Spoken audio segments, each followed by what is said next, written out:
Bien, en esta serie que comencé hace 2 semanas atrás, si bien recordarán, estamos estudiando Hechos capítulo 16.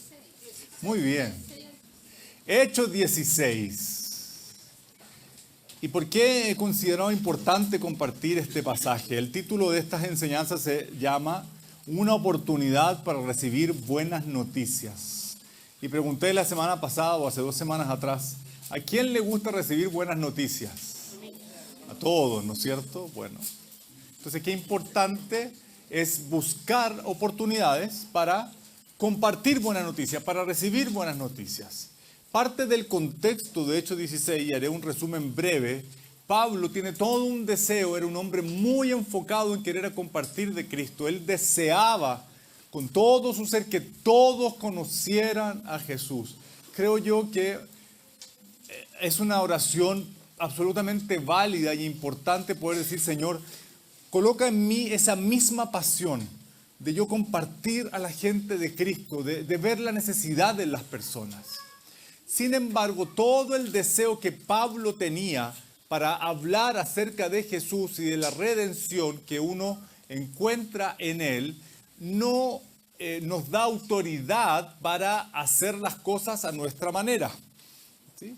Y Pablo fue un hombre que tuvo que aprender que las cosas se hacían en el orden y a la manera de Dios. Entonces aprovecha de decirle al que está a tu lado, Dios siempre hará las cosas conforme a su voluntad. En el Salmo 115:3, el versículo dice, nuestro Dios está en los cielos, todo lo que Él quiso ha hecho. Todo lo que Él quiso ha hecho. Entonces no hay circunstancia que se escape a la voluntad de Dios. Esto primeramente tiene que ver evidentemente con nosotros. Y en esto no hay distinción. Un hombre tan entregado, tan consagrado a la voluntad de Dios como el apóstol Pablo, también tuvo que aprender ese principio. Entonces no hay diferencia entre él y nosotros. Mire, la Biblia no hace acepción de personas, para bien y para mal. Y me voy a explicar en esto. Para bien, no hay ninguna distinción ni ninguna división que pueda impedir que nosotros recibamos el mensaje de Jesucristo. Desde que nacemos, somos establecidos en pequeños órdenes, somos establecidos en pequeños, ¿cómo decirlo?, separaciones, ¿sí? Usted piense solamente en la perspectiva de la escolaridad. Puede que haya más de alguno de ustedes que sea muy, ¿cómo se dice?, adelantado y tiene 3 años y dice, yo quiero estar en cuarto medio. ¿A usted se le permitiría hacer algo así? Definitivamente no. Cada uno empieza a ser estratificado y por más capacidad que usted tenga, hay cosas que usted no se puede saltar. Ajá. Esa misma realidad tiene que ver para con nosotros. Hay cosas que por más dispuestos que estemos, Dios no va a decir, mira, como te veo tan dispuesto, como dicen los colombianos, como eres tan echado para adelante, como eres tan, ¿sí?, tan animado en tus cosas, diligente en tus cosas, entonces yo me voy a saltar procesos contigo. Es importante que entendamos esto, porque si no nos perdemos los procesos y el aprendizaje que Dios quiere hacer con nuestra vida. Una cosa interesante que sucede cada vez que tenemos tiempos de congresos es que para muchos ir a un congreso, ir a un evento en sí, ¿sí?, es el cierre de una etapa. Mientras que para otros es la apertura de una etapa. No es el evento en sí mismo, es entender que uno se aparta. Mire, en un congreso, en un evento como este, usted no tiene que estar preocupado de nada. ¿Sí? Pero ¿cuál es la centralidad? Que usted se ocupe de lo que es realmente importante. Entonces, toda su atención tiene que estar puesta ¿en qué? En buscar al Señor. Cosa que en la cotidianidad resulta muy difícil, muy complejo. Porque de una u otra forma todos estamos sometidos a horarios, a obligaciones, a compromisos, a pagos, a reuniones, en fin, un montón de cosas. ¿Sí? Cuando uno se encuentra en esos escenarios, uno comprende de mejor manera ¿Qué proceso viene haciendo el Señor con uno? Entonces hay circunstancias en las cuales Dios dice, bueno, hasta aquí terminamos esta etapa. Ahora vamos a abrir otra nueva. Y en otro dice, mira, yo te traje para acá simplemente para decirte lo que voy a empezar a hacer contigo. Lo que quiero hablar a tu vida, lo que quiero hablar a tu corazón. Porque aún esta frase, Dios te ama como eres, digámoslo así, es una verdad a medias. Y las verdades a medias para Dios son mentiras. ¿Sí? Porque Dios constantemente quiere transformarnos a su imagen, cambiarnos, renovarnos. Esta misma realidad fue lo que Dios hizo con el mismo apóstol Pablo y con todos los que estaban con él, porque había un equipo. Pablo no realizó esta labor solo. Dentro de los que se destacan, de los que estaban con él, estaba Silas, ¿no es cierto?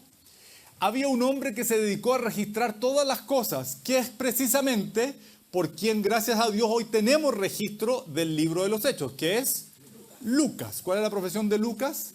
Médico, efectivamente. Y Lucas, como buen médico, tiene esa capacidad de registro exhaustivo. Entonces él se preocupa de un montón de detalles que a lo mejor otros no estuvieron tan enfocados. No quiere decir que los otros evangelios tengan menor calidad, bajo ningún punto de vista. Sino que Lucas tiene esa particularidad. Lo hace en el evangelio que él escribe y lo vuelve a repetir de la misma forma en el libro de los Hechos. Estando en esta perspectiva, Pablo tiene un deseo, que es llevar el evangelio, por decirlo así, hacia el Asia. Y Dios abiertamente le habla de que no es esa su voluntad. Entonces lo lleva hacia el otro lado. Y vemos a Pablo desarrollando su ministerio más bien en Europa. Y estando en esta realidad, llegan a Filipo, y Filipo tenía una particularidad. Filipo era una colonia romana. ¿Y por qué era importante aquello? Porque esa ciudad tenía una importancia capital dentro de todo el entorno en donde él estaba. No era cualquier ciudad, era una ciudad importante. ¿Sí? ¿Qué se encontró Pablo? Que nuevamente su plan era frustrado. Pablo tenía una secuencia muy ordenada. Él, al lugar que llegaba, primero que hacía era visitar una... Muy bien. ¿Cuál era el requisito básico para formar una sinagoga? ¿Cuántas personas tenía que haber? 10. 10. Si usted tiene la oportunidad, y quiera Dios que así sea, si usted viaja a Jerusalén, a Israel, y a Jerusalén particularmente, usted se va a encontrar con una interesante realidad. Cuando usted está en el Muro de los Lamentos, no falta que se le acerque algún judío ortodoxo y empieza a juntar 10. ¿Sí? Tanto en el Muro de los Lamentos se divide entre hombres y mujeres. Y tanto los hombres y las mujeres pasa exactamente lo mismo. O sea, ellos conservan esa misma mentalidad. Llegan a Filipo y se dan cuenta que no hay una sinagoga. Pablo, en vez de frustrarse, está comprendiendo que las cosas las hace Dios como Él quiere. Entonces, ¿qué hace? Él empieza a indagar dónde se están reuniendo. Y había una costumbre de reunirse a orar, a buscar, a realizar una... ¿Cómo decirlo? A buscar a otros dioses, ¿sí? Incluso los paganos. Y esto por lo general se daba cerca de un río, era una costumbre o de un lugar donde hubiera agua. Pablo, conociendo esta realidad, llega a un lugar en donde se están reuniendo particularmente mujeres. Y entre esas mujeres se encuentra una mujer que venía de otro lugar, particularmente de Tiatira. Pero como Filipo era una ciudad importante, realizaba una labor comercial. ¿Cuál era la labor que realizaba esta mujer? Vendía púrpura y telas particularmente. ¿Sí? Era una empresaria del mundo textil, diríamos en este tiempo. Ajá. Su nombre era Lidia. Y particularmente hay dos cosas que voy a destacar de Lidia. Primero, dice que Dios abrió su corazón para que ella pudiera escuchar el mensaje. Qué tremendo es cuando la semilla cae en una tierra fértil. De una u otra forma, yo los miro a ustedes y digo, esta es una buena tierra. ¿Sí? Porque ha caído, o sea, si usted está aquí es porque lo que le sembraron, aquí hay distintas edades espirituales. Edades espirituales. ¿Sí? Son todos jóvenes, pero estamos hablando de edades espirituales. Sin embargo, a pesar de la diferencia en las edades espirituales, a todos se les sembró exactamente lo mismo. Y si por X razón a ustedes se sembró otra cosa distinta, yo me voy a permitir comentarle lo siguiente. Cuando estábamos muertos en nuestros delitos y en nuestros pecados, Dios envió a su Hijo, nacido de mujer, un hecho sobrenatural, nacido bajo los mismos rudimentos de la ley. Fue presentado el 8º día, fue circuncidado, cumplió todos los requisitos, fue bautizado. Desarrolló un ministerio, una labor, un servicio que constaba de hablar acerca del cumplimiento de los tiempos que Dios había establecido desde antes de la fundación del mundo.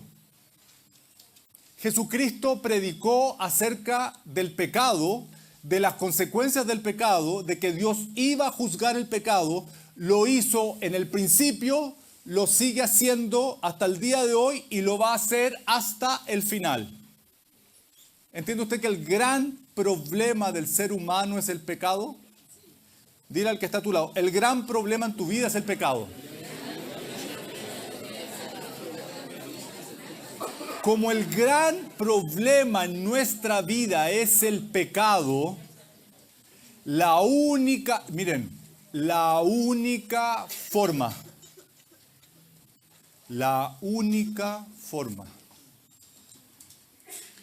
es que un hombre tomara el lugar de los pecadores y muriera en su lugar. No podía ser cualquier hombre. Tenía que ser un hombre perfecto, sin mancha. ¿Sí? Que nunca hubiera pecado, con características únicas.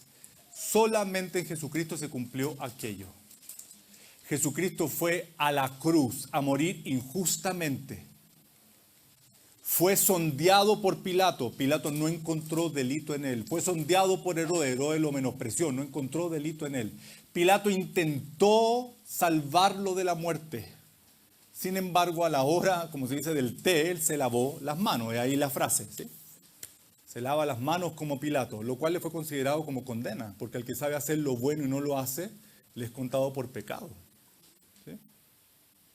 Jesucristo fue a la cruz y murió.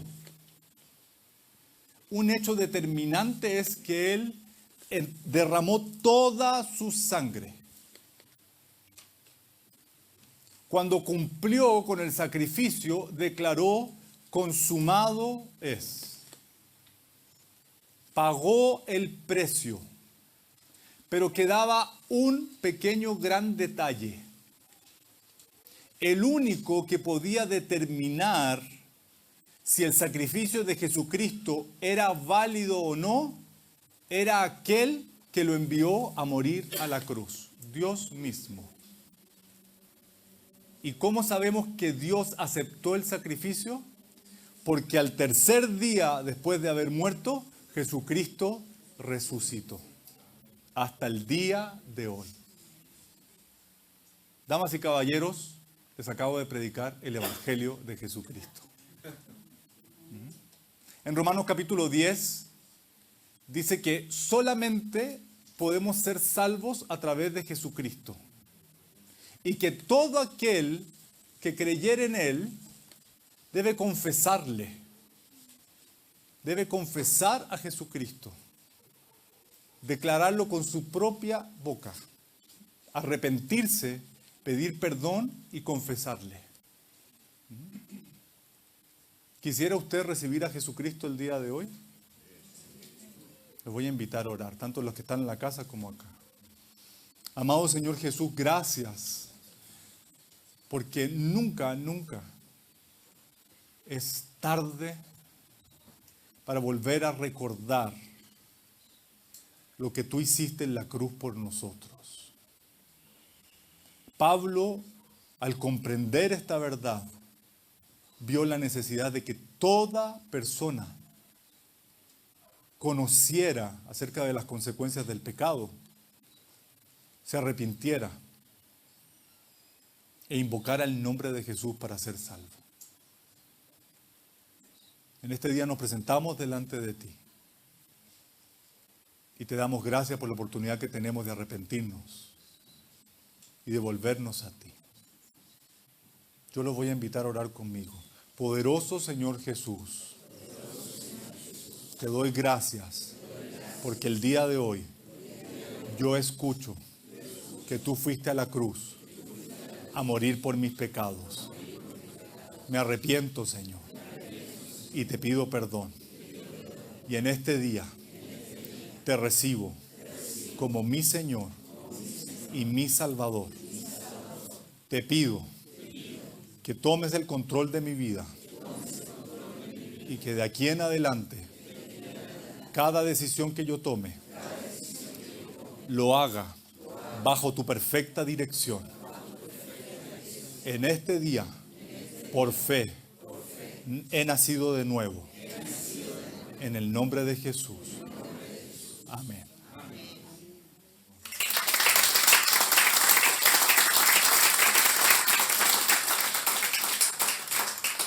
Una oportunidad para buenas noticias. Cada instante, cada circunstancia, cada momento es una buena oportunidad para dar buenas noticias. Que solamente en Jesucristo tenemos salvación. Pablo, entendiendo esta realidad, se encuentra con Lidia, ella le habla acerca del Señor, Lidia recibe al Señor y no solamente eso, en señal de ese compromiso, ella se bautiza. Y no solamente ella, sino que toda su familia. Hace 2 o 3 meses atrás, yo les desafié a que en el siguiente marzo, que es por lo general donde nosotros realizamos nuestros bautismos, vamos a desafiarnos a tener 50 personas nuevas que se bauticen. ¿Sí? 50. Alguien puede decir, pero 50 es muy poquito, vamos por 100. Bueno, partamos por 50. ¿Sí? ¿Por qué los bautismos son tan importantes? Y aprovecho recalcarlo. Primero, es nuestra señal pública de nuestro compromiso y nuestra conversión a Jesucristo. Nos identificamos con Jesús en su muerte, nos hundimos, y en su resurrección cuando salimos del agua. Es algo que se hace público, ¿por qué? Porque es un compromiso con toda la iglesia. Entonces, de aquí en más, queridos hijos de Dios, yo quisiera, no tengo la fecha exacta en este minuto. Mira, mi esposa sí la tiene. 7 de marzo. Es un sábado 7 de marzo. El 7 de marzo, si Dios quiere, no va a haber ENFA. Porque hemos buscado privilegiar que las personas también participen en este evento que es muy importante. No es simplemente el asado, la parrilla y todo lo demás es rico, pero es secundario. ¿Sí? ¿Y por qué les animo a esto? Porque algunos de ustedes recibieron a Jesucristo en los bautismos. No se fueron a bautizar, acompañaron a alguien, mira, mi familia se va a bautizar, un familiar se va a bautizar, mira, viene a acompañar a este loco porque se va a bautizar, dice ahora, ¿sí? Y recibieron a Jesucristo. Los bautismos debieran ser para nosotros un evento tremendamente importante. Debiéramos prepararnos. Debiéramos guardar la fecha. ¿Qué día? 7 de marzo, sábado 7 de marzo. De aquí al 7 de marzo, oremos al Señor para que 50 personas, no estoy pensando solamente en las personas, estoy pensando también en las familias. Y que nosotros nos comprometamos a decir, mira, ese día voy a ir. Porque hay piscina, porque hay asado, porque hay compañerismo, todo eso. Pero lo esencial es porque hay personas que van a mostrar voluntaria y públicamente su compromiso con Jesucristo y con su iglesia. Es decir, de ahora en adelante soy parte de esta iglesia. Ellos son parte de mi familia. Y así como la familia uno no la escoge, y hay familiares y familiares, así también en la iglesia. ¿Sí? Es que hay de todo. Pero gloria a Dios por todos los familiares. ¿Sí? Y por toda la gente. Continuando, vamos al libro de los Hechos, capítulo 16, versículos 16 al 22. Dice lo siguiente. Mientras íbamos al lugar de oración, yo les expliqué que había un lugar de oración al lado de un río, así que por lo general se daba, en este caso la mayoría eran mujeres. Bueno, no solamente Lidia recibió a Jesucristo y se bautizó, sino que continuaron yendo. Bueno, mientras íbamos al lugar de oración, nos salió al encuentro una muchacha esclava que tenía un espíritu de adivinación, la cual daba grande ganancia a sus amos, adivinando. Esta, siguiendo a Pablo y a nosotros, gritaba: estos hombres son siervos del Dios Altísimo, quienes les proclaman el camino de salvación. Esto lo hacía por muchos días, pero desagradando esto a Pablo, se volvió y dijo al espíritu que estaba en la mujer, no le habla a la mujer, le habla al espíritu que estaba en la mujer: te ordeno en el nombre de Jesucristo que salgas de ella. Hemos hablado y durante particularmente el tiempo de ayuno compartimos y enseñamos que cuando un espíritu demoníaco opera en una vida, hablamos de dos personalidades en un solo cuerpo. ¿Recuerdan? Y mencionamos un sinnúmero de ejemplos. He aquí uno. Pablo no le habla a la mujer, ¿a quién le habla? Al espíritu de adivinación que está en ella. Y no le dice: mira, por favor, si te parece, si tú estás de acuerdo, cuando tú gustes, ¿sí? Si tú deseas. ¿Qué le dice? Te lo ordeno en el nombre de Jesucristo que salgas de ella. Y el espíritu salió, en aquel mismo momento. Pero cuando sus amos vieron que se le había ido la esperanza de ganancia para ellos, prendieron a Pablo y a Silas y los arrastraron hasta la plaza ante las autoridades. Después de haberlos presentado a los magistrados superiores, dijeron: estos hombres, siendo judíos, alborotan nuestra ciudad y proclaman costumbres que no nos es lícito aceptar ni observar, puesto que somos romanos. La multitud se levantó a una contra ellos, y los magistrados superiores, rasgándoles sus ropas, ordenaron que los azotaran con varas. ¿Ha oído usted la frase: el fin justifica los medios? En internet, en muchos sitios webs o en aplicaciones, ¿cómo se llama? En redes sociales, muy amable, en redes sociales, se atribuye la frase el fin justifica los medios a un filósofo, escritor y estadista italiano llamado Nicolás Maquiavelo. ¿Sí? Dentro de las obras que Nicolás Maquiavelo escribió, la más destacada es El Príncipe, un manual para el gobierno. ¿Sí? Hasta el día de hoy utilizamos el término esto es maquiavélico cuando nos damos cuenta que algo se está tramando con algún propósito. Bueno, dicho esto, no hay evidencia de que Maquiavelo haya expresado esta cita en ninguna de sus publicaciones. A esto por lo general le llamamos fast check. O sea, revise que no todo lo que aparece en redes sociales es veraz. A su obra más popular, El Príncipe, publicada en el año 1513, se le adjudica la presencia de la cita célebre. Sin embargo, una búsqueda en el texto completo no arroja ninguna coincidencia explícita ni en ninguna de otras publicaciones. Se dice que Napoleón habría adquirido una copia o tendría una copia del Príncipe y él habría hecho una anotación en el costado de las hojas diciendo el fin justifica los medios. Esa es una versión plausible. Cuando se estudia El Príncipe hay un capítulo, particularmente el 18, que se titula ¿De qué modo los príncipes deben cumplir sus promesas? En esa frase se dice, recuerda usted que Maquiavelo aconsejaba a los reyes, le dice: trate pues un príncipe de vencer y conservar el Estado, que los medios siempre serán honorables y loados por todos, porque el vulgo, o el popular, como se le dice, se deja engañar por las apariencias y por el éxito. 1503 y nada ha cambiado, damas y caballeros. Otra frase dice: y en las acciones de los hombres, y particularmente de los príncipes, donde no hay apelación posible, se atiende a los resultados. Eso podría entenderse como, pero nunca es la frase para él.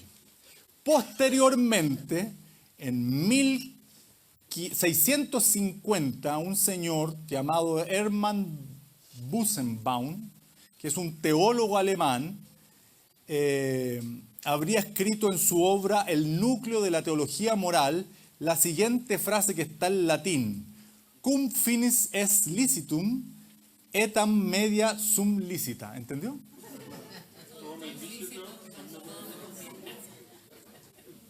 Cuando el fin es lícito, también lo son los medios. Eso podría ser lo más cercano a el fin justifica los medios. Hemos hablado de Maquiavelo, hemos hablado de Napoleón, hemos hablado de este señor Busenbaum. Pero, ¿y qué piensa Dios de esta frase? Porque eso es lo que importa al final del día. ¿Dios está de acuerdo o es válida la frase el fin justifica los medios para Dios? Rotundamente no. Bajo ningún punto de vista. Nunca, bajo ningún punto de vista, en ninguna circunstancia, ni en invierno, ni en verano, ni con luna llena, ni con sol, en ninguna circunstancia, para Dios el fin justifica los medios. ¿Estamos? Sí. Veamos qué dice la Biblia. Proverbios 16:2. Todos los caminos del hombre son limpios en su propia opinión, pero Jehová pesa los espíritus. Y en Proverbios 30:12 dice: hay generación limpia en su propia opinión, si bien no se ha limpiado de su inmundicia. En el Salmo 37 también el Señor dice: no seas sabio en tu propia opinión. ¿Por qué esto es interesante? Porque el fin justifica los medios daría a entender que cualquier cosa que yo considero que está bien es válida. Y no necesariamente lo que yo considero que está bien es válido. De hecho, de acuerdo a Jeremías 17, si yo parto de la base que mi motivación es correcta, yo estoy negando un principio bíblico que dice que el corazón es engañoso y perverso. Entonces, con tal de salirme con mis deseos, ¿yo podría utilizar cualquier tipo de métodos? Bajo ningún punto de vista. Porque mi corazón es perverso. Y el suyo también. Veamos qué dice la Escritura en Hechos 16. El versículo 16 dice: mientras íbamos al lugar de oración, nos salió al encuentro una muchacha esclava que tenía un espíritu de adivinación, la cual daba grandes ganancias a sus amos adivinando. Vemos algunas características. Era una joven, mujer, era una mujer esclava, no era algo que ella hacía por voluntad propia.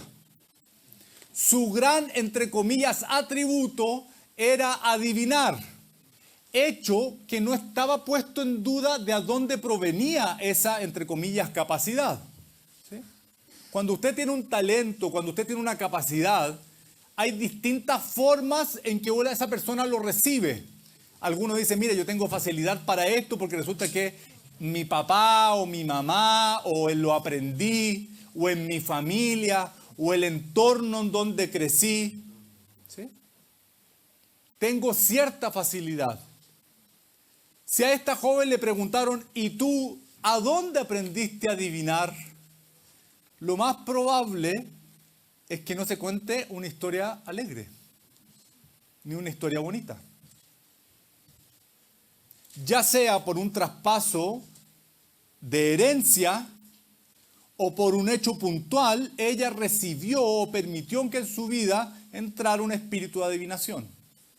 Y viendo esto, que entre comillas podía ser un talento, entre comillas, bien grandes, estos hombres aprovecharon esto para obtener ganancias. ¿Por qué? Porque todo el mundo desde tiempos inmemoriales quiere saber el futuro. Todo el mundo de tiempos inmemoriales quiere saber qué viene más adelante. Y el diablo, como buen mentiroso, él también te puede engañar diciéndote que te va a ir muy bien. Sin embargo, ¿cuál es el precio que tienes que realmente pagar por aquello? La habilidad de esta muchacha para adivinar el futuro provenía de un espíritu maligno, literalmente espíritu de Pitón. Otra terminología para hablar de bruja, de hechicera, de adivina es pitonisa. ¿Sí? Me llamó poderosamente la atención esto, este espíritu de Pitón. Dice, mira, esta mujer es pitonisa. ¿Sí? Y esto de la serpiente tiene todo que ver con el encantamiento. ¿Sí? Entonces hay evidentemente una acción de fascinación. Por eso cuando aquella frase célebre de aquel centro comercial dice, me fascina, plem, uno dice, ¿qué hay de atrás de esto? ¿Sí? O gente que a mí me ha confesado, me dice, mira, me fascina el horóscopo, me fascina sacarme la suerte, me atrae mucho, es algo incontrolable. ¿Sí? La fascinación. El término originalmente se refería a una serpiente mítica que se creía custodiaba el templo y el oráculo de dios griego Apolo en Delfo. Siempre detrás de todo esto hay algo místico, siempre, siempre. Siempre, detrás de todas estas cosas. La adivinación era una práctica común en la cultura griega y en la romana. Había muchos métodos supersticiosos mediante los cuales la gente pensaba que podía anticipar acontecimientos futuros, por ejemplo, interpretando presagios de la naturaleza o comunicándose con los espíritus de los muertos. Una práctica que se da hasta el día de hoy. Y déjenme decirles que es caro. ¿Sí? Evidentemente es diabólico, claro que sí. No lo estoy promocionando bajo ningún punto de vista. ¿Sí? Sino que me refiero que cuando dicen en aquella época que esta gente tenía gran ganancia, claro, hasta el día de hoy. Hasta el día de hoy. Esta joven esclava ganaba una fortuna para sus amos, interpretando señales y adivinando la suerte. Y el amo explotaba su condición desafortunada para beneficio personal. ¿Sí? Siempre que alguien siempre que alguien gana, hay alguien que pierde. Es imposible lo contrario. En los versículos 17 y 18 dice Hechos 16. Esta, la joven, siguiendo a Pablo y a nosotros, Lucas aquí entra directamente a la conversación o a la historia, gritaba, piensen ustedes en esto, gritaba, estos hombres son siervos del Dios Altísimo, quienes le proclaman el camino de salvación. Esto lo hacía por muchos días, pero desagradando esto a Pablo, se volvió y dijo al Espíritu, te ordeno en el nombre de Jesucristo que salgas de ella. Y el espíritu salió en aquel mismo momento. Al igual que Jesús hizo callar a los demonios en vez de aceptar su respaldo, recuerden ustedes que en muchos pasajes los diablos reconocían a Jesús. ¿Sí? Particularmente el más determinante es el endemoniado gadareno. ¿Sí? Aquí has venido, tú eres Jesús. Aquí has venido a atormentarnos antes de tiempo. Tremenda revelación que da el diablo. ¿Sí? Has venido a atormentarnos antes de tiempo. Alguien dijo sabiamente, cada vez que el diablo te recuerde tu pasado, tú recuérdale su futuro. ¿Sí?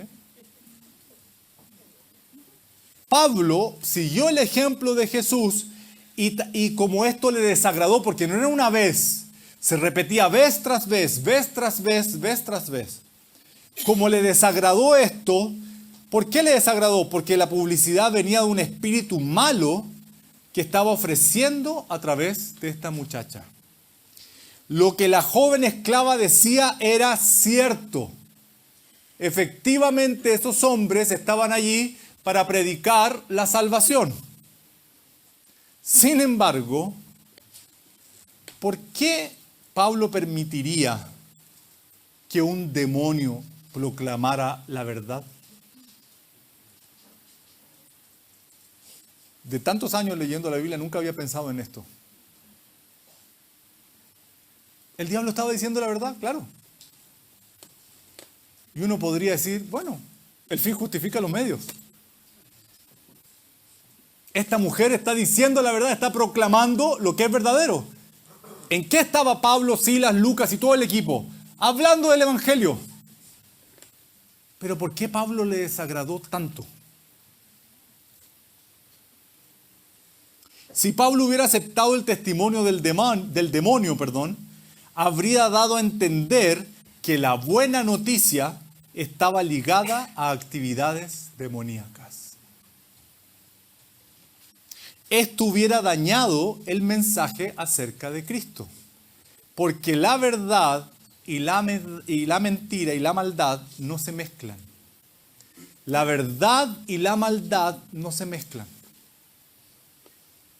No podía permitir que quedara el mínimo de dudas de que Jesucristo y Satanás son totalmente distintos. Pablo lo desarrolla de manera magistral, como en cada una de sus cartas en 1 Corintios 16 dice, ¿y qué comunión tiene Cristo con Belial? Que es otro término de Belcebú.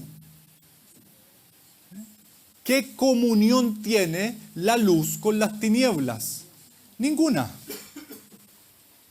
Por esa razón, cuando Pablo vio que esta mujer seguía y seguía y seguía, él se empezó a indignar, dijo, no puedo permitir que quede ninguna pizca de duda que Cristo no tiene nada que ver con Satanás. Aún sea Satanás mismo reconociendo que el Señor trae salvación. La salvación nunca puede estar ligado a otro medio o forma que no sea Jesús. Hechos 4:12 en la Nueva Versión Internacional dice, de hecho, en ningún otro hay salvación, porque no hay bajo el cielo otro nombre dado a los hombres mediante el cual podamos ser salvos. Traiga este pasaje al día de hoy. Traiga este pasaje a las distintas religiones, creencias, pensamientos, filosofías, ideas, pensamientos renovados. La salvación es exclusiva de los cristianos que han nacido de nuevo. No hay musulmanes, no hay budistas, no hay filósofos, no hay ¿cómo se llama esto? Neoterapias, ¿sí? El neurocoaching, nada de eso. La oferta hoy día es gigantesca, pero el principio es el mismo. Y quiero volver a leerlo. De hecho, dice la Nueva Versión Internacional, en ningún otro hay salvación. ¿Usted entiende que cuando dice en ningún otro es ningún otro? Pero alguien dice, pero los musulmanes son más que los cristianos. Los budistas, en cantidades, en números. Y los testigos de Jehová, y los mormones, ¿sí? Y todo el resto, porque cuando se habla del cristianismo a la hora de hacer contabilidad mundial, meten a los cristianos en un mismo saco. ¿Sí?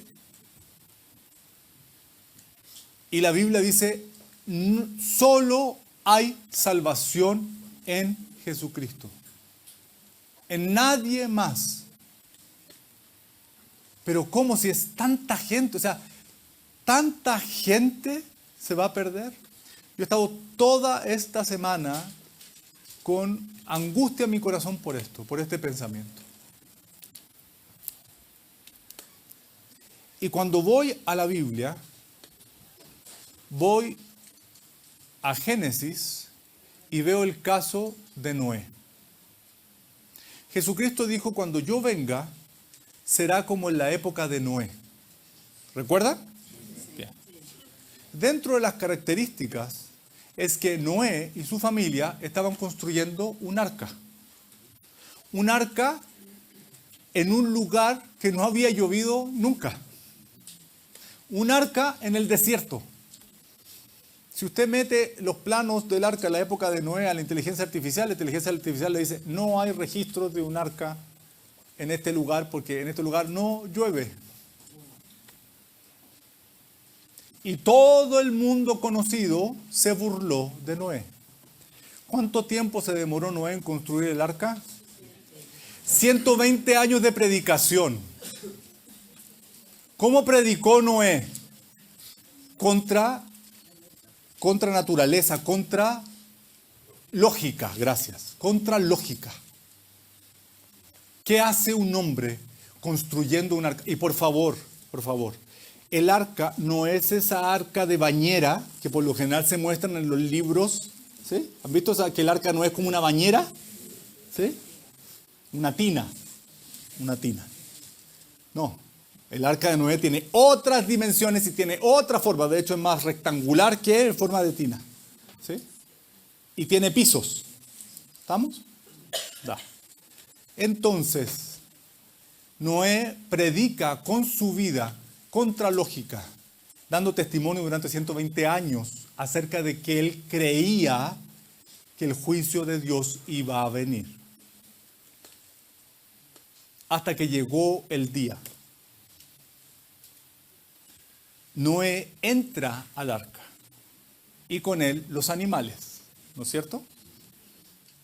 Y entran. ¿Y quién cierra la puerta? El registro bíblico dice que Dios mismo cerró la puerta. Dios mismo cerró la puerta. Y comenzó a llover.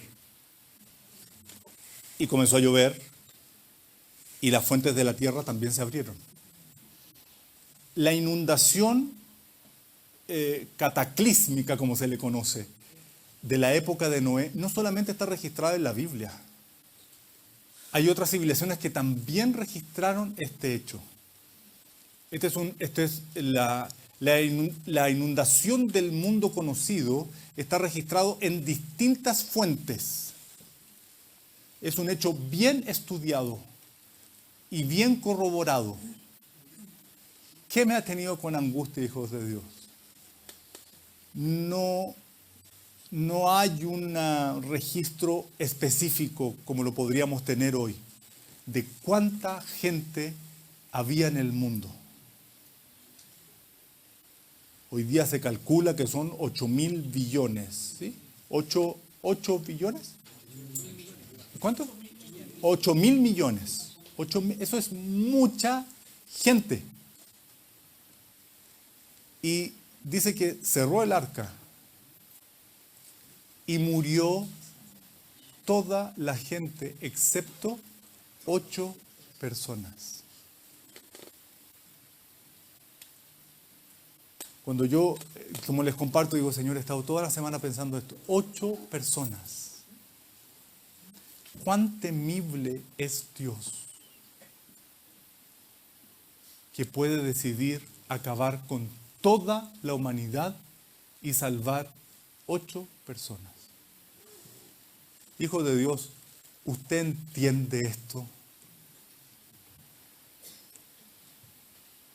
Que a Dios no le va a temblar la mano para tomar una decisión.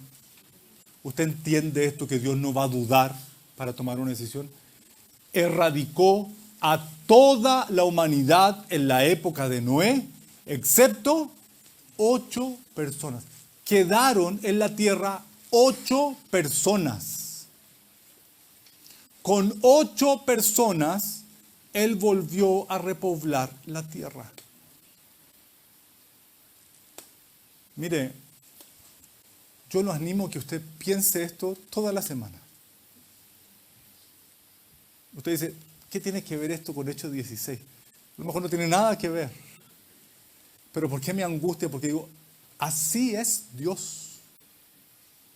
Entonces cuando aparecen otras filosofías, cuando aparecen otras ideas, no, pero es que, ¿por qué Dios lo va a hacer así? Pero ¿cómo Dios lo va a hacer así? Cuando aparecen doctrinas como el universalismo, que dicen, no, al final Dios lo perdona todo y al final, mira, Dios lo salva todo porque Dios se arrepiente. No hay ningún registro bíblico para ese pensamiento. Pero es que los musulmanes son muchos, y los budistas, y los mahometanos, y las distintas religiones, y las distintas filosofías. Dios ya lo hizo una vez. Perfectamente puede volver a hacerlo.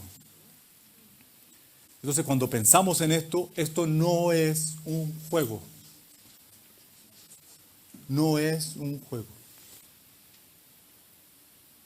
Por eso Pablo, en esa seriedad, no podía permitir que el diablo utilizara una mujer esclava para promocionar el evangelio, porque la gente podía confundirse. Y en ese sentido, él deja muy en claro, solo hay salvación en Jesucristo. Nunca usted provoque las peleas. ¿Por qué le digo esto? Usted nunca provoque las peleas, pero nunca dé su brazo a torcer.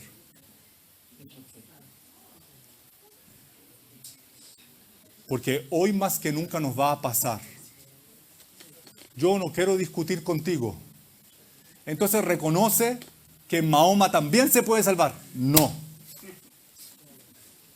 Es que vamos a pelear. Yo no quiero pelear contigo.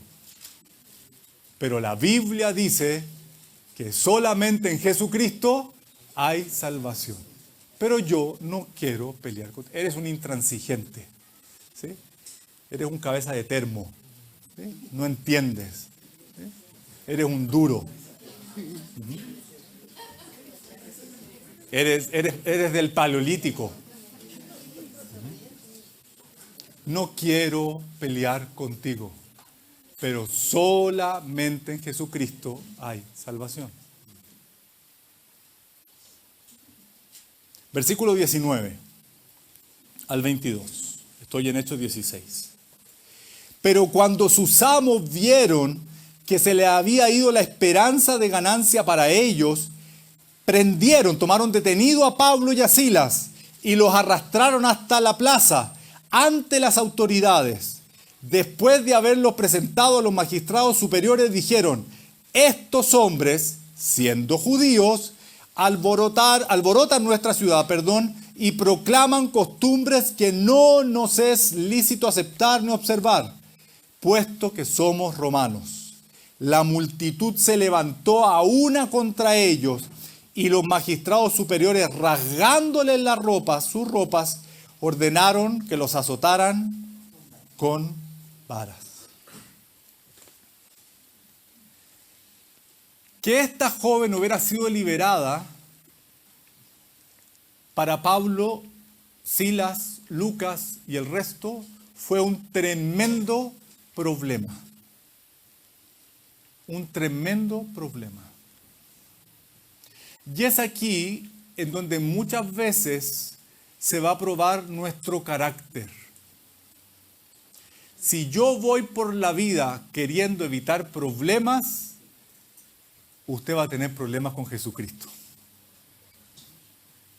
Si usted va por la vida queriendo cumplir con su llamado, usted va a tener problemas con el mundo. No salga de este salón y en su casa no apague la cámara sin decidir con quién quiere tener problemas. Si usted es una persona inteligente, y yo creo que usted es muy inteligente, no va a querer tener problemas con Jesucristo.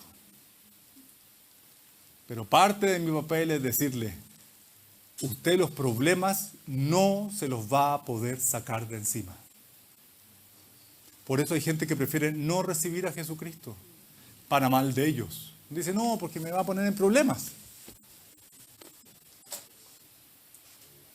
Particularmente en otras épocas, y no creo que sea diferente hoy, en que muchos de nosotros salimos a evangelizar en las plazas, en las universidades, en los colegios, donde sea, y hacíamos más una evangelización más de choque, ¿sí? Y hay gente que decía, no, pero es que no estoy preparado, es que si no es ahora, no es nunca. es que tengo que arreglar mi vida primero. No la vas a arreglar nunca. Porque ¿qué es arreglar mi vida? Es estar en un estado de confort, en un estado de tranquilidad, de paz, de calma. Y Jesucristo fue muy claro al decir: yo no vine a traer paz, yo vine a traer guerra. De todas las relaciones que hay en la familia, Jesucristo dijo: el padre tendrá problemas contra el hijo y el hijo contra el padre.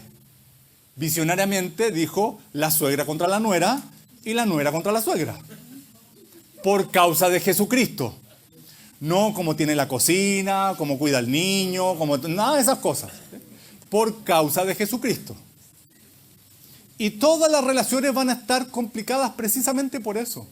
Entonces, si alguien dice: no, yo quiero vivir en paz, no quiero tener problemas, usted va a tener problemas con el Señor. Y como usted es una persona inteligente, una persona sabia, una persona que sabe lo que le conviene, no va a querer tener problemas con Jesucristo.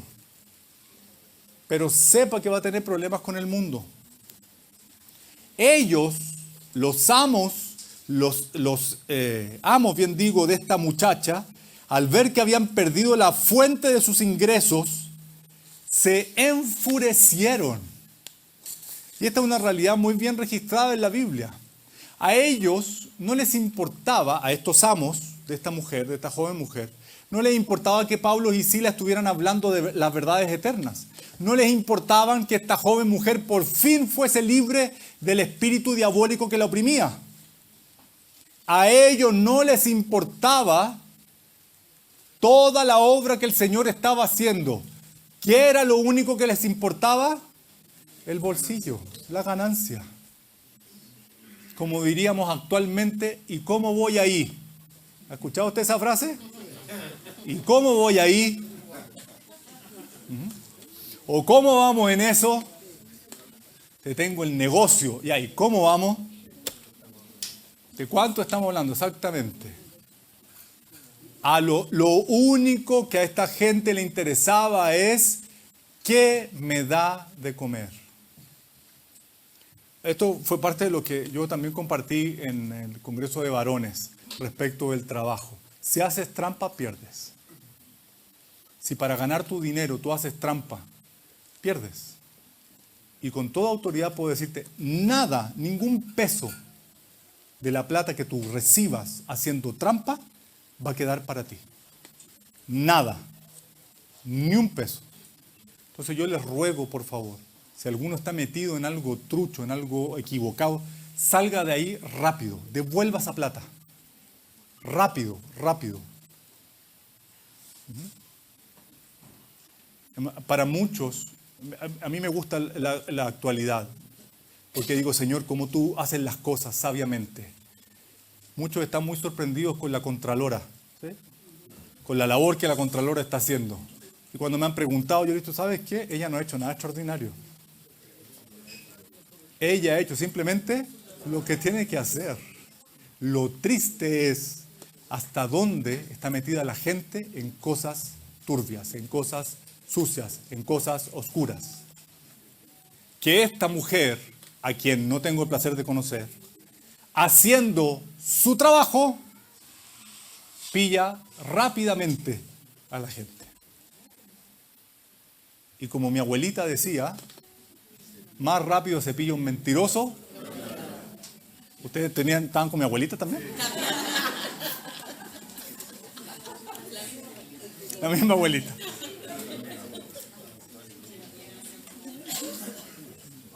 ¿Por qué a estos hombres solamente les importaba la plata?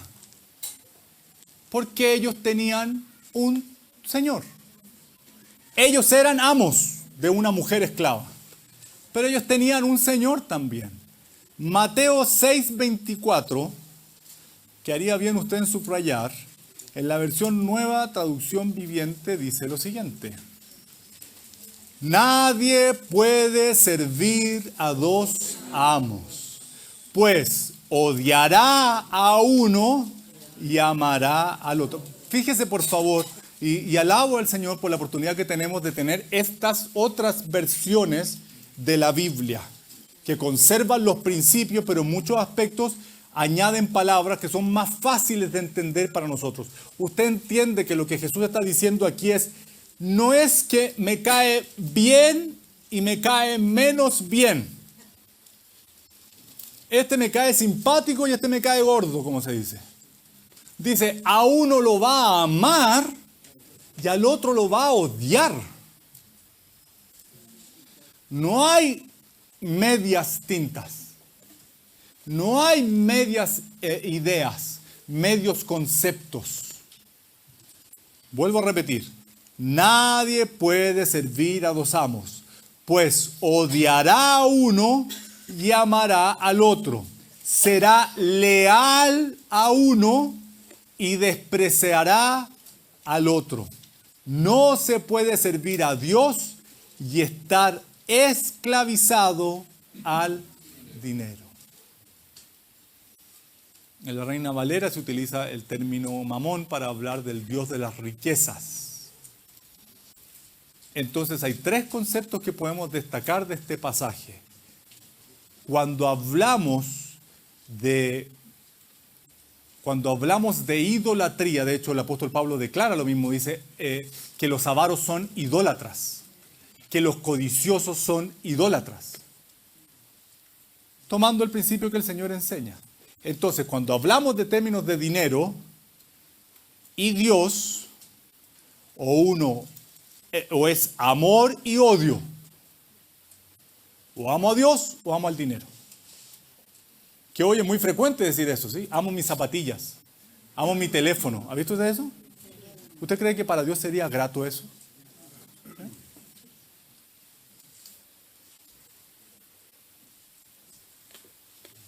Que yo le dijera a mi esposa, te amo, pero también amo a otras. ¿Usted pensaría que mi esposa estaría feliz? No. ¿Y por qué Dios debería ser diferente?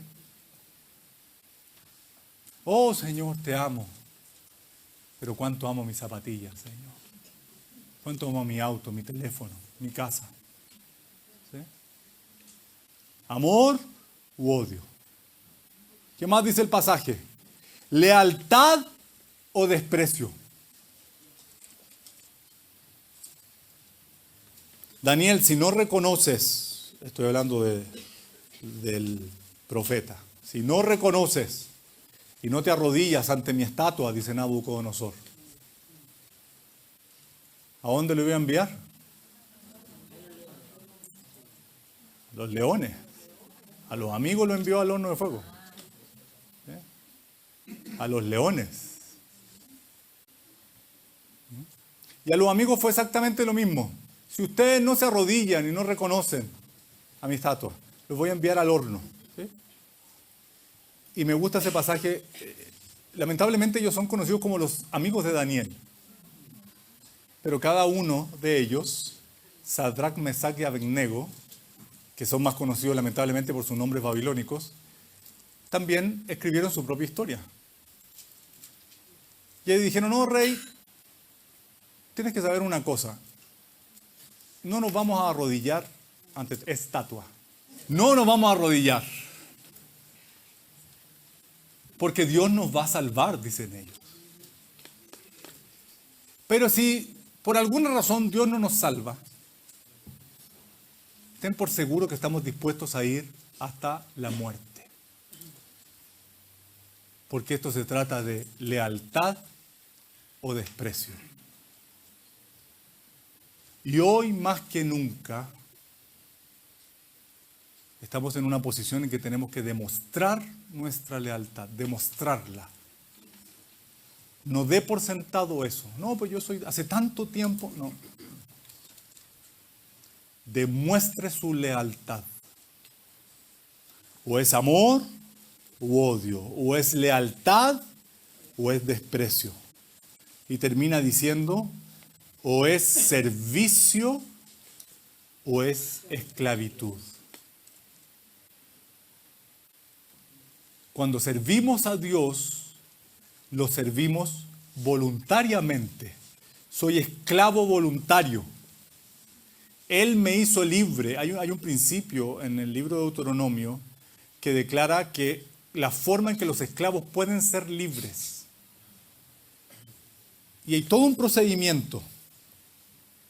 Sin embargo, registra la ley, el esclavo puede aceptar quedarse con su amo. Y uno dice, pero ¿por qué si te estoy dando la oportunidad de ser libre? Porque resulta que prefiero estar contigo porque eres un buen amo. Entonces, a pesar de que me dejaste libre, yo me voy a esclavizar voluntariamente. Este término en griego se denomina doulos, ¿sí? Que es lo que utilizamos o que frecuentemente se utiliza como siervos. En estricto rigor la palabra es esclavos. ¿Y qué espera de nosotros el Señor? Que siendo libres seamos esclavos de Él, voluntariamente. Pero aquellos que tienen otro Dios u otro Señor, en realidad no son libres, son esclavos. Y pensando que son libres, en realidad son esclavos. ¿Sabe cuál es uno de los grandes problemas de la esclavitud? Es el tema abolitivo. Un esclavo no tiene voluntad, no tiene opinión. Ni siquiera hablar de derecho, ni siquiera hablar de fines de semana, ni festivo, ni día feriado. Un esclavo no tiene voluntad. A un esclavo no se le pregunta su opinión. El esclavo simplemente tiene que obedecer. Entonces, cuando alguien está en esclavitud, el gran problema es ese, que piensa que hace las cosas libremente y no se da cuenta que está en esclavitud. Y simplemente obedece. Simplemente obedece. Debido a que la condición de Filipos era una colonia romana, sus ciudadanos disfrutaban de una condición legal superior a la de otras ciudades en Macedonia, que era la provincia en general. Filipo tenía una característica particular, era una colonia romana. Por ende, quienes estaban ahí tenían mayores privilegios que los demás. Por eso, cuando Pablo y Silas y todos los que estaban con ellos realizan esta liberación, lo primero que ellos hacen es decir, esta gente es extranjera, esta gente no es de acá, esta gente está pervirtiendo los principios de acá. Y dice literalmente, la acusación es exacerbada por los perjuicios culturales y religiosos de esta liberación. ¿Cómo sabemos que fueron prejuiciosos? Los de Filipo dicen, estos hombres, siendo judíos, están acá. Increíblemente, el antisemitismo siempre florece. Siempre florece.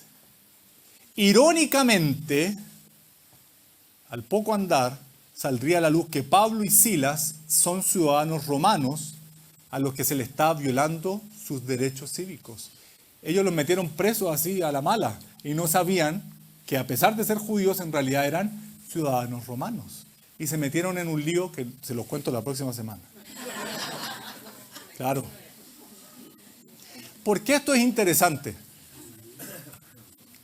Cada vez que uno quiere hacer destacar algo de uno de cierta medida deja al Señor de lado. Es que yo soy fulano de tal. Es que yo tengo tal apellido. Es que yo vivo en tal parte. Es que yo tengo tal título. Es que yo soy. Es que yo aquí. Cada vez que uno hace eso, el Señor dice, yo no estoy aquí. Porque tú estás tomando algo terrenal. Entonces, ellos también comprendieron esta verdad. Y no quieren ejercer sus derechos. Porque vemos que los tomaron y los arrastraron a la plaza. Y los azotaron. ¿Por qué este principio es tan importante para nosotros hoy?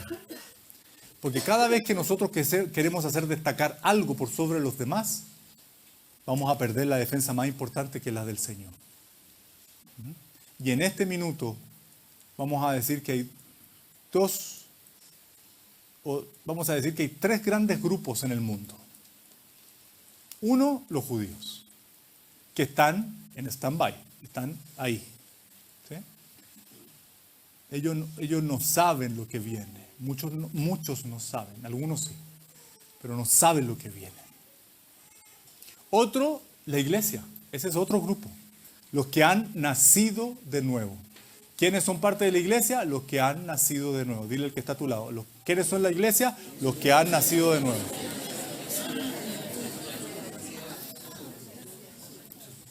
Y un tercer grupo que es todos los que no son ni judíos ni han nacido de nuevo. Lamentablemente, para vergüenza nuestra, la gran mayoría. ¿Sí? ¿Por qué esta perspectiva es tan importante?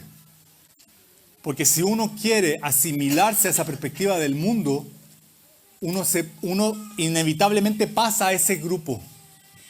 Y ese grupo, como dice la frase, no tiene ni Dios ni ley. Vive así, sin Dios ni ley.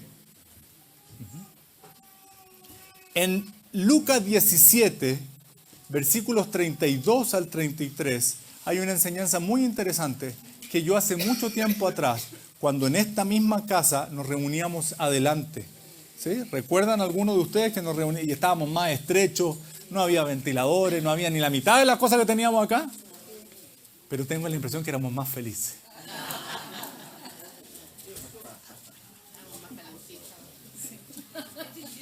Lucas 17, 32 al 33. ¿Por qué hago la cita a esta, o por qué menciono esta circunstancia? Porque este pasaje yo se los compartí por lo menos un mes y medio. Versículo 32. Recuerden lo que le pasó a la esposa de Lot. 33. Si se aferran a su vida, la perderán, pero si dejan de aferrarse a su vida, la salvarán. La mujer de Lot recibió ángeles en su casa. La mujer de Lot y sus hijas, obvio, tuvieron visita de ángeles de Dios. La mujer de Lot conoció lo que Dios iba a hacer antes de que aparecieran las noticias. La mujer de Lot tuvo beneficios comparativos. Ella tuvo todas las ventajas para ser salva. Lo único que tenía que hacer era salir rápido. Y mis maletas, y mi teléfono, y mi computador, y la ropa. Rápido. Tienes que salir rápido. Y lo segundo, no mires para atrás. No mires para atrás. En el Nuevo Testamento hay solo una mención de la mujer de Lot. Miren, no sabemos ni su nombre. Pero lo único que se recuerda de ella es que no cumplió con lo que se le pidió. Es lo único que se sabe de ella. Cuando Jesucristo declara todo lo que va a venir, todo, ahí está detallado. Hijo de Dios, nosotros hace 2000 años tenemos las noticias de todo lo que está pasando hoy. La gente está preocupada de que cuando Trump ataca a Venezuela. La Biblia ya lo dijo. Oiréis de guerras y rumores de guerras. Pero este no es el fin. Oremos por Venezuela. Les cuento. Porque yo no sé qué piensa usted del presidente Maduro. Pero guerra es muerte.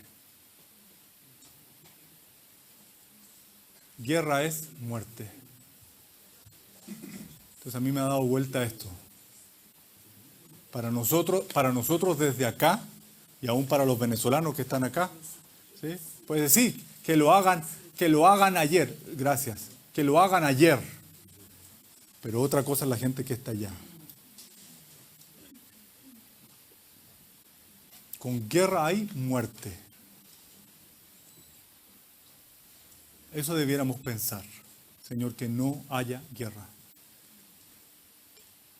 Ni aquí ni en ninguna parte. En Rusia lo mismo. En Ucrania, en Gaza, en Hebrón, en Cisjordania.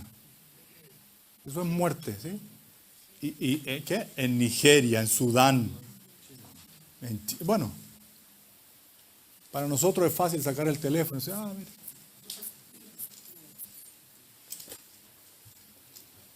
Yo tengo a alguien cercano que es de Nigeria. Ya ni quiero preguntarle, les cuento. Ni quiero ni preguntarle. Lo único que osé preguntarle es decirle, perdóname, ¿cuán real es lo que dicen en las redes sociales? Peor, me dice. Peor. Pero yo, por no herir su susceptibilidad, porque ella tiene familia allá, no le pregunto. ¿Sí? Entonces, ojo con eso. Todo esto está antes. En medio de todo este panorama, que nosotros estamos bien reconocidos, o sea, que está bien documentado, Jesucristo dijo, y acuérdense de la mujer de Lot. Este parafraseo es mío, evidentemente, ¿sí? Es como, a propósito de todo, hambre, peste, guerra, todo lo que está pasando. Pero no se olviden de la mujer de Lot. ¿Qué tiene que ver con esto que estamos compartiendo en Hechos 16? Ella nunca pudo renunciar a su apego con la tierra. Y en Sodoma no había día del orgullo gay, no había operaciones de cambio de género, de sexo, ¿sí? No había nada de lo que vemos ahora. Nada. Nada de eso. No había un mes del orgullo gay, no habían oficinas que los obligan a la gente que tienes que celebrar el orgullo gay. Tienes que ponerte la chapita y tienes que, ¿sí? Si no te despido. Eso es abusivo, señores. Pero así es. En Sodoma no había nada de eso, nada. Y Dios dijo, yo voy a destruir esta ciudad. Hasta el día de hoy. Y le dijo a la mujer, no mires para atrás. Sin embargo, lo hemos mencionado muchas veces. Ella salió de Sodoma, pero Sodoma nunca salió de su corazón. Entonces ella tenía un apego con eso. La Biblia registra que para los que han nacido de nuevo ya no hay griego, ni judío, ni bárbaro, ni escita, ni esclavo, ni libre. No hay ciudadanía, no hay clases sociales, no hay estudio, nada de eso. Si alguno que está en la escolaridad me escucha esto, estoy indicando que no estudie bajo ningún punto de vista. Tiene que terminar el colegio. ¿Sí? Termine lo que empiece. Pero nada de eso es determinante. Ahora en Cristo. Nada de eso. ¿Sí? Para mí es importante reafirmar estos aspectos porque lo que estamos viviendo es muy determinante. ¿Sí? Y uno podría decir, no, a mí no me va a llegar porque yo soy fulano de tal. No, a mí no me va a llegar porque yo tengo tal estudio, yo trabajo en tal parte, yo tengo tal... No, nada de eso. La mujer de Lot tiene que haber dicho, esta es una presuposición mía. Una última miradita. ¿Sí? Mi tierra, aquí nací, crecí, conozco a las vecinas, todas me conocen, fui formada aquí, fui criada. Una última miradita. Pero la orden era clara, no mires para atrás. ¿Cómo hacer con la opinión pública? Para que los músicos pasen aquí adelante. El versículo 22, ¿puedes ponerlo, Manu, por favor? Dice que la multitud se levantó a una contra ellos y los magistrados superiores, rasgándoles sus ropas, ordenaron que los azotaran con varas. La gente se enfureció y no le preguntaron, oye, ¿qué hicieron? Oye, ¿qué pasó? Que es lo mínimo que uno pregunta, ¿no? Oye, ¿qué pasó? Vi a los carabineros, ¿qué pasó? ¿Sí? Vi al 1414, ¿qué pasó? ¿Sí? ¿O no? ¿Sí? Claro. Vi a la vecina que está, ¿qué pasó? Eso no pasa, ¿no es cierto? No. En el WhatsApp de la comunidad, ¿sí? Hoy en el departamento, no voy a decir un número para que nadie se sienta afectado, ¿sí? Claro, algo pasó. Aquí, a ellos no les importó qué pasó. Dice que salió toda la gente a la calle y agarraron a Pablo y a Silas y los tomaron a todos y los llevaron a la plaza. Y no hubo ni derechos humanos, no hubo justo juicio, ni control de detención, ni que llévelo a la fiscalía, ni que ya no es reo, ahora es imputado, que todo el cuento. Nada. ¿Qué hicieron? Los empezaron a azotar. De buenas a primeras. ¿Sí? Le rompieron la ropa y los empezaron a azotar. O sea, desnudos y azotados. ¿Cómo enfrenta usted la opinión pública? ¿Le afecta la opinión pública? ¿Determina la opinión pública? La opinión pública puede ser muy cruel e injusta. Sin embargo, para luchar contra ella, ¿valen todos los métodos? A propósito de la pregunta inicial. ¿El fin justifica los medios? Es la opinión pública, ¿sí? Proverbios 23, 23, que también sería muy bueno que lo anotara, que lo subrayara, si puede. Compra la verdad y no la vendas. Siempre he querido tener una camiseta con este versículo, ¿sí? Compra la verdad y no la vendas. Adquiere sabiduría, instrucción e inteligencia. Si usted tiene a Cristo y su palabra, la opinión pública poco importa.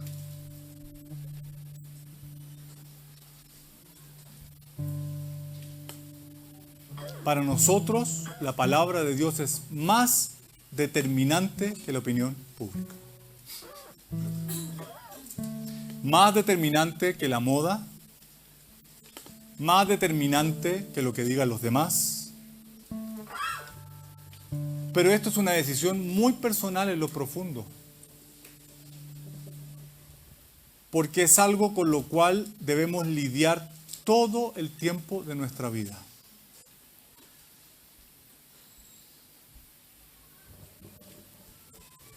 Creo yo que este también es un motivo de oración a nivel personal. Por lo general, cuando desde pequeño hemos sido profundamente rechazados, hemos sido menoscabados, menospreciados, la opinión pública es muy importante para nosotros. Esto tiene mucho que ver con nuestra infancia, me atrevería a decir yo. En una época en que se hacía bullying, pero no se llamaba bullying.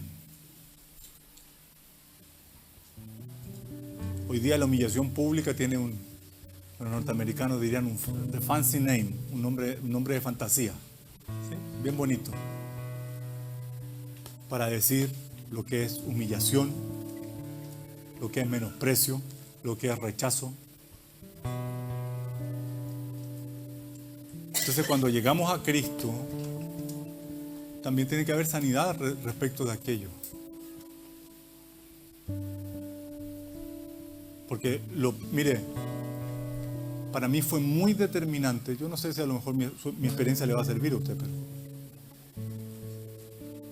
para mí fue muy determinante que cuando yo les mencioné a mis amigos, a la gente con la cual prácticamente crecí, que yo ahora era cristiano, mi vida les importó como nunca. Y para mí fue muy poderoso la situación, porque yo tuve que ser transparente para decir, ahora tengo lo que siempre quise. Yo muchas veces no participaba en las conversaciones con ellos, o en los mismos, no nos topábamos en los mismos lugares, no teníamos las mismas vacaciones. ¿Sí? Me quedaba fuera de las conversaciones. Me angustiaba eso muchas veces, que no me consideraran. Muchas veces me llamaban solamente para jugar a la pelota. ¿Sí?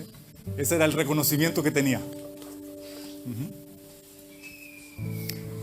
Entonces en el Congreso de Varones, los animadores hicieron mención de algunos de nosotros, diciendo que éramos la generación dorada. No supe si reír o llorar. Me estaban retirando públicamente. Y entonces yo empiezo a tomar decisiones por Cristo. Y a ellos les importó mucho que con quién me estaba juntando, que en qué estaba usando mi tiempo. Te apuesto que te piden dinero, me decía. Que a dónde iba los fines de semana, que qué iba a hacer yo para Semana Santa y para las vacaciones, que si ahora ponía o no ponía el árbol de Pascua en la Navidad. ¿Sí? Y así. Mi vida resultó ser tremendamente importante. Entonces inevitablemente yo dije, oye, mira, qué interesante. Esto es lo que siempre quise. Hasta que llegó un hecho particular en que empecé a escuchar: perdimos a Andrés. Y yo empecé a entender lo que esa frase simbolizaba. Lo perdimos. Lo perdimos. Y se empezaba a repetir. Y en la universidad lo mismo. No, lo perdimos. No lo inviten, porque lo perdimos. Ya no había fiestas, ya no había salidas. Porque lo perdimos. Y yo entendí que esa era una señal que venía del mismo cielo.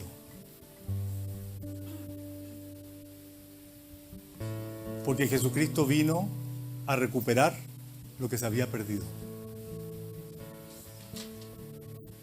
Entonces, así como Pilato y Herodes declararon que Jesús no había en él pecado, ahora esta gente estaba diciendo: lo perdimos. Ya no es de los nuestros. Ya no forma parte. Ya no anda en nuestras andanzas. Y creo que ese es un aspecto muy determinante en nuestra vida. Porque cuando el barco se hunde, solamente los que tienen un salvavidas o un pedazo de madera son los que pueden ayudar al otro. El resto todos se hunden. Si usted quiere permanecer en el barco que a todas luces se está hundiendo, usted no va a poder ayudar a nadie. Solamente cuando a uno le dicen: ¿sabes qué? Ya él no es de aquí, lo perdimos. Usted puede hacer la diferencia. ¿Qué quisiera yo? Que a cada uno de ustedes, si es que no se lo han dicho, se los digan. Lo perdimos. Perdimos a la mamá, al papá, al hermano, al tío, al primo, al pariente, al compañero, al amigo, al pololo, a la polola. No, lo perdimos. Lo perdimos. Ya no es. Ya no es.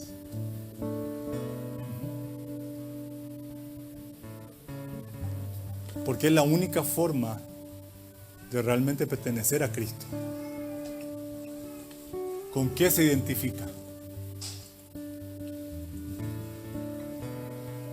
Compra la verdad y no la vendas. Adquiere sabiduría, instrucción e inteligencia. Oremos. ¿Cuánto nos desafía este testimonio? Señor, si en la vida vivimos para evitar los problemas, perdónanos, Señor. Porque estamos errando. Si nuestro deseo en la vida es simplemente no llevarnos mal con nadie, no hemos entendido con quién y hacia quién es nuestra lealtad.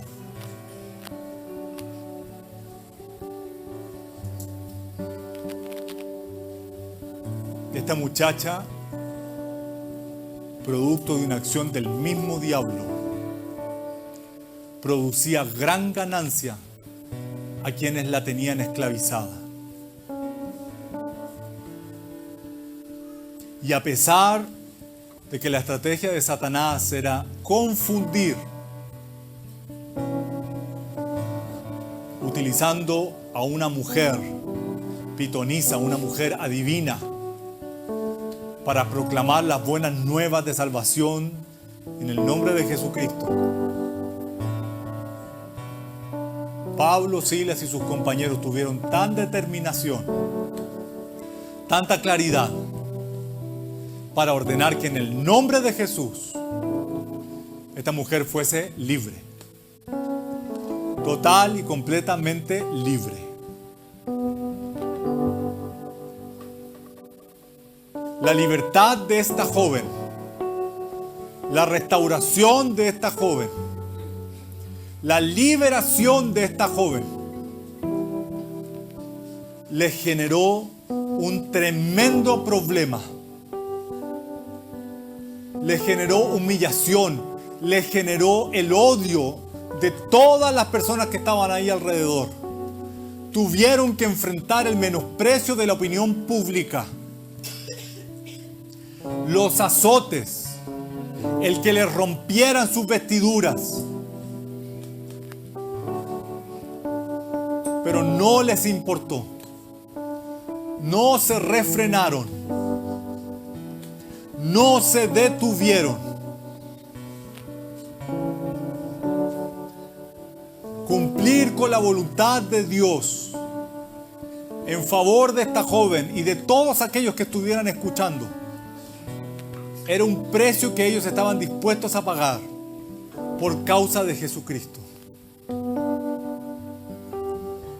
Que en este día, Señor, tú aclares nuestros corazones. Porque siempre es buen momento para dar buenas nuevas. Aun cuando muchas veces nos vamos a ver confrontados. Aunque dar buenas nuevas para nosotros pueda ser difícil, complejo, nos pongan entredicho.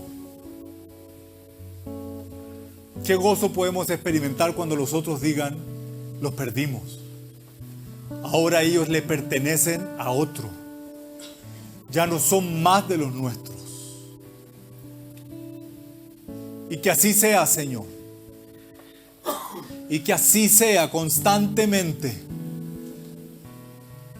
Porque no solamente con el tema del dinero, con cada situación en nuestra vida, o amamos a Dios o lo aborrecemos, o somos leales a Él o lo menospreciamos, o le servimos a Él voluntariamente o vivimos bajo esclavitud.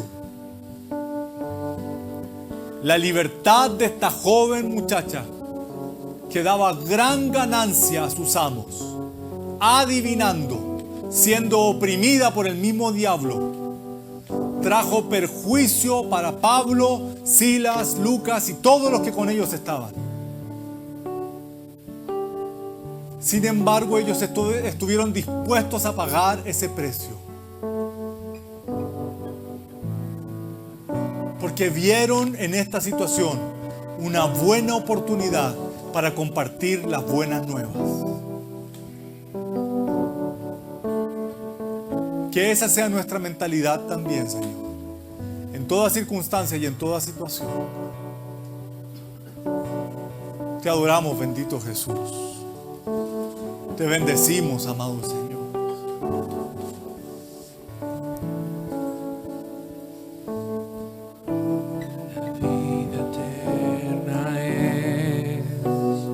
Conocerte más, sumerjo en tu realidad. Eres el gran yo soy, incomparable Dios, mi oxígeno y mi primer amor. Eres mi deseo eterno. Nada me apasiona más que tú. Eres mi deseo eterno. Nada me apasiona más que tú. Tu palabra es más dulce que la miel. Tu amor es mejor que el vino. Tú eres mucho más de todo lo que probé. Tu presencia será siempre mi placer. Eres mi deseo eterno. Nada me apasiona más que tú. Eres mi deseo eterno. Nada me apasiona más que tú. Eres mi deseo, eres mi deseo eterno. Nada me apasiona más que tú. Eres mi deseo eterno. Nada me apasiona más que tú.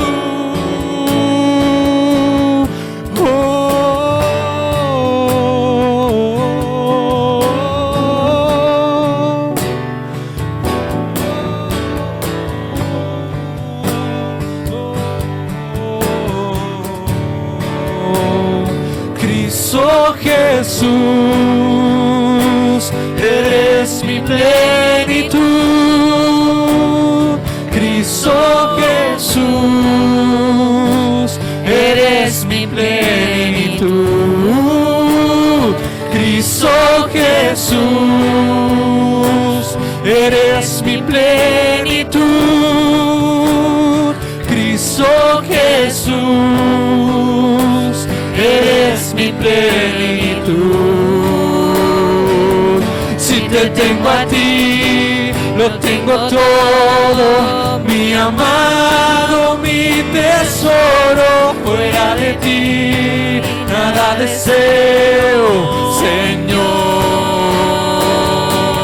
Si te tengo a ti, lo tengo todo, mi amado, mi tesoro. Fuera de ti, nada deseo, Señor.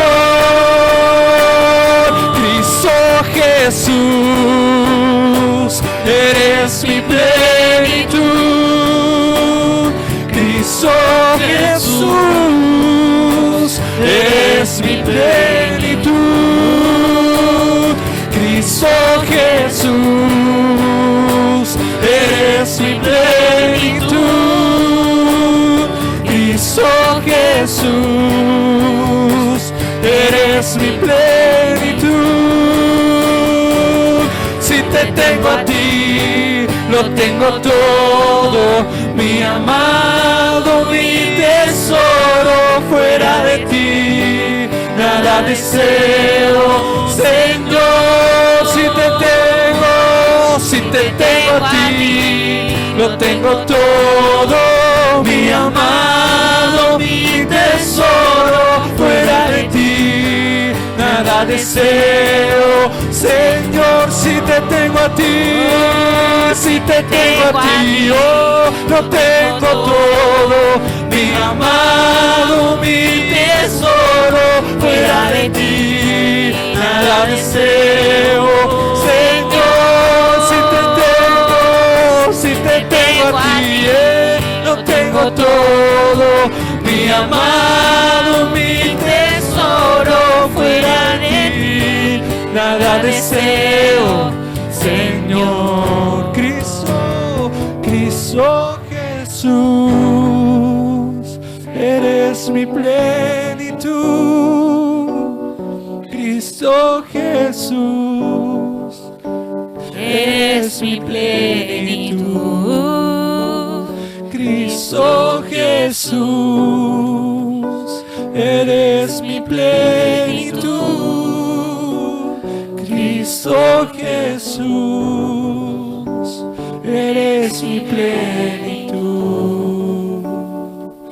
Si te tengo a ti, lo tengo todo, mi amado, mi tesoro, fuera de ti, nada deseo, Señor.